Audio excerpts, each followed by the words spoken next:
D'où vient la soif à vouloir dire qu'il ne pleut pas en nuit de passant? C'est l'article qui convient à dire que la nuit de passant n'est pas zinc, mais elle est connue de rien, de la pluie qui devrait élaborer les choses. Il a plu récemment, il a plu avant-hier, il a plu dans la semaine passée, il a plu dans le mois d'avant. Et c'est-à-dire qu'il revient des choses à dire qu'elle racontait quelque chose. Mais elle racontait quoi? Des sommes et des rêves qui disaient qu'il pleuvait peut-être pour envahir des larmes de cancaneur. Mais rien ne disait qu'elle était bien élaborée, mais elle suffisait à beaucoup de dire qu'on comprenait quelque chose. Mais on comprenait quoi? Des faits et songes qui disaient tout, qui disaient qu'au premier rendez-vous, on ne serait pas meilleur, mais on comprendrait quelque chose.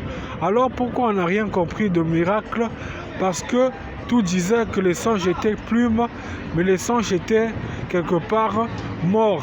Alors il a fallu que l'on comprenne tout, mais que l'on ne comprenne rien quand ça mise en faillure.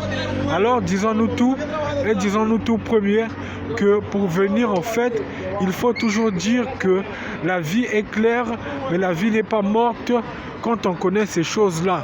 Alors on ne dit rien, mais on ne dit pas vouloir vieillir. La pluie nous raconte des choses, mais elle ne dit pas qu'elle sera seule au faisage de creuser montant. Alors, pour s'enorgueillir, il faut toujours dire que il faut patrouiller les choses, mais rester sobre à demain premier. Alors, ne restons pas modules, mais restons équilibrés contre toutes sortes de faits et gestes qui disent que la pluie arrive par rotation métrique et binaire, mais elle connaît tout un tas de brevets d'explications par gouttes. Mais elle ne dit pas tout, elle dit souvent soulager, elle dit souvent rassasier les mœurs, mais tout se dit qu'en venant, elle exerce un métier d'élaboration clé, qui dira plus tard que pour ce faire, il ne faut pas raconter des mensonges, mais il faut raconter des faits et gestes rationnés, à comprendre où l'on va, à comprendre ce que l'on fait.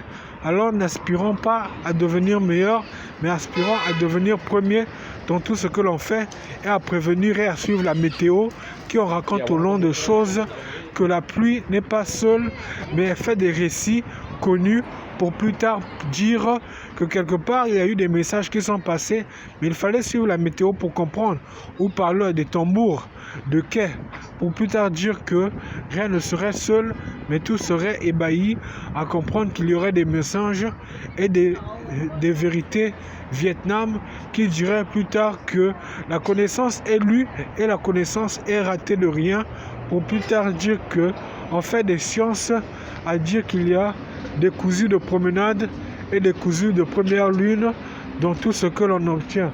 Alors, ne cessons de savoir ce qui se passe, mais cessons de rêver à rien et de connaître ce qui se passe. N'allons pas loin, mais allons quelque part où la connaissance du vague de rien me dit tout sur la pluie, car elle vient et elle nous asperge, mais ne raconte pas comment est-ce que les choses tremblent, mais comment est-ce que les choses diffament.